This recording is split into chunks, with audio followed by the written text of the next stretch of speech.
Hello everyone. जैसा कि हम लोगों ने लास्ट वीडियो में पढ़ा था 5.2 का क्वेश्चन नंबर 1, जो एक टेबल था उसमें से ए किसी में ए गायब था, किसी में डी गायब था, किसी में एन गायब था, किसी में ए एन गायब था, उसकी वैल्यू फाइंड करना। अब हम चलते हैं क्वेश्चन नंबर 2 की तरफ और ध्यान से देखते हैं। ठीक है, choose the following correct choice in the following and justify. मतलब जो भी नीचे आंसर दिया उसमें से करेक्ट ऑप्शन चूज करिए और उसको जस्टिफाई कीजिए। तो फर्स्ट क्वेश्चन इसी में है कि 30 टर्म ऑफ द एपी, कि इस एपी का 30 टर्म कौन सा होगा। मतलब ये जो एपी दी हुई है 10, 7, 4 और ये जो आगे तक जाएगी इसका 30 टर्म कौन सा होगा।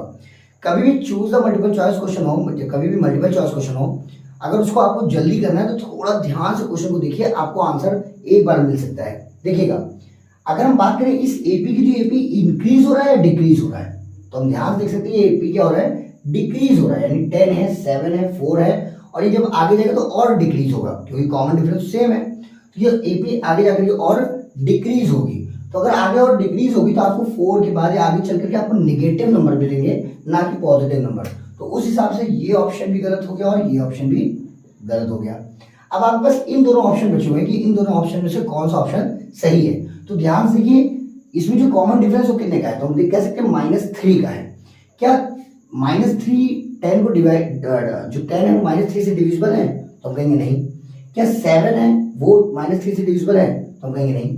क्या 4 है वो -3 से डिविजिबल है, तो हम कहेंगे नहीं। तो इस सीरीज में जो भी नंबर आएगा वो -3 से डिविजिबल नहीं होगा। अगर उस हिसाब से हम कहें तो 77 और 87 को अगर ध्यान दें तो 87 जो है वो -3 से डिविजिबल है। तो हम ये कह सकते हैं कि 87 भी आंसर नहीं है। क्यों डिविजिबल है 87? क्योंकि 87 8 और 7 का जो सम होता है 8 और 7 15 होता है। तो हम कह सकते हैं कि 15 है और 15 3 से डिविजिबल है, तो 87 भी 3 से डिविजिबल होगा। तो इसमें 3 ऑप्शन तो नहीं है, तो हमारा जो चौथा ऑप्शन बचा हम ये कह सकते हैं हाँ आंसर यही है। ये है मल्टीपल चॉइस क्वेश्चन में कभी कभी कुछ ऐसा दिमाग लग जाता है। अगर आपका टाइम कम है और आपको सॉल्व करने के लिए टाइम कम पड़ रहा है तो आप एक बार ऐसे भी चूज कर सकते हैं। फिलहाल इसको सॉल्व कैसे करेंगे वो देखते हैं। अगर हम इस सीरीज की बात करें तो इस सीरीज में ए की वैल्यू कितनी है, तो हम कह सकते हैं ए की वैल्यू 10 है। अगर मैं डी की वैल्यू कितनी है, तो डी की वैल्यू हमने बताया था कि कोई भी टर्म ले लेंगे, जैसे सेकंड टर्म या थर्ड टर्म, कोई भी टर्म लेंगे और उसमें उससे जस्ट आगे वाले टर्म माइनस कर देंगे। तो हमने मान लीजिए सेकंड टर्म लिया है तो उसमें से हम कौन सा टर्म माइनस करेंगे, फर्स्ट टर्म। तो सेकंड टर्म हमारा है 7 और फर्स्ट टर्म है 10। तो 7 - 10 कितना होगा आपका, -3। तो हम कह सकते हैं डी कितना हो गया, -3 हो गया। तो हमको ए पता चल गया, डी पता चल गया। और ये nth टर्म यानी 13 टर्म का वैल्यू निकालना है। n कितना दिया हुआ है, 30 दिया हुआ है। तो फॉर्मूला तो आपको पता होगा कि फॉर्मूला भी हमने लिखा था, क्या था formula, an plus an is equal to a plus n minus 1 into में d। ये यहाँ ना लिख नीचे लिख दे रहे हैं। फॉर्मूला क्या था, an is equal to a plus n minus 1 into में d। तो इसी फॉर्मूले पे पूरा ये एक्सरसाइज है।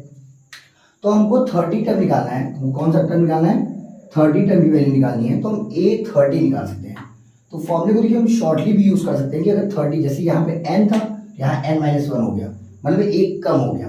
तो हम यहाँ 30 है तो उसको ऐसे लिख सकते हैं a plus 29d, a plus 29d, मतलब 30 टर्म अगर निकालना है तो a प्लस 29d हो जाएगा। अब a की वैल्यू कितनी है, 10 प्लस 29 इंटू में -3।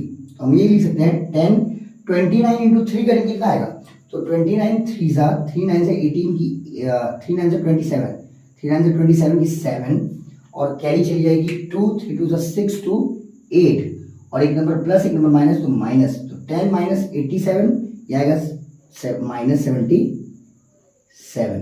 तो ए 30 टर्म की वैल्यू कितनी होगी, -77, जो कि हमने थर्ड ऑप्शन पहले लगाया था। आई होप कि आपको ये क्वेश्चन समझ में आया होगा। अब हम चलते हैं अपने नेक्स्ट क्वेश्चन तरफ। Before that pause the video and note it down. तो जैसा कि हमने क्वेश्चन नंबर 2 का फर्स्ट क्वेश्चन किया था, जो मल्टीपल चॉइस क्वेश्चन था, अब हम इसी का सेकंड क्वेश्चन कर रहे हैं। ध्यान से देखिएगा, सेकंड क्वेश्चन कर रहा है फाइंड 11 टर्म बताना है, इसमें से कौन सा 11 टर्म है इस एपी का। और एपी क्या है, -3 -1/2 2 और ऐसे आगे जा रही है। इसमें हम दो ऑप्शन में कम कर सकते हैं अगर दिमाग लगाए तो, कि अगर हम देखें -3 से -1/2 और फिर 2 हो गया, यानी इंक्रीज कर रहा है। जब ये इंक्रीज कर रहा है तो आगे जाकर के पॉजिटिव वैल्यू देगा। तो यानी ये निगेटिव वाला ऑप्शन तो पहले ही गलत हो गया। ये दोनों निगेटिव ऑप्शन क्या हो गए, गलत हो गए। अब हम इन दोनों ऑप्शन में से जल्दी से पता कर सकते हैं कौन सा सही है। तो हम देख सकते हैं ए की वैल्यू कितना दी हुआ है -3। अगर हम डी की वैल्यू पता करें तो कितना होगा, डी की वैल्यू हमने कहा था कि कोई भी एक टर्म ले लेना है, उसमें उसके जस्ट आगे वाला टर्म माइनस कर देना है। जैसे हम ले लें 2 यानी थर्ड टर्म ले लें और इसमें हमको कौन सा टर्म माइनस करना होगा, सेकंड टर्म। तो थर्ड टर्म मेरा कितना है 2 है, सेकंड टर्म है -1/2। तो हम देख सकते हैं अगर ब्रैकेट लाएंगे तो माइनस प्लस होगा, मतलब ये अगर 2 + 1/2। इसको हम करें 2 2 4 1 5/2। तो हमारा डी कितना आ गया 5/2 आ गया है। ए आया है -3, डी आया है 5/2 और हमको कितने टर्म की वैल्यू चाहिए 11 टर्म की। तो एन हमारा कितना है 11 है। तो अगर हमको 11 टर्म की वैल्यू निकालनी है तो इसको हम यहाँ सॉल्व करें। अगर हमको 11 टर्म की वैल्यू निकालनी है, जैसे कि हमने 30 टर्म की वैल्यू निकाला तो हमने लिखा है a + 29d। तो 11 टर्म में हम क्या लिखेंगे a + 10d। अब हम इसको सॉल्व करते हैं। a की जगह हम क्या लिखेंगे -3 + 10 इंटू में डी की हम क्या लिखेंगे 5/2।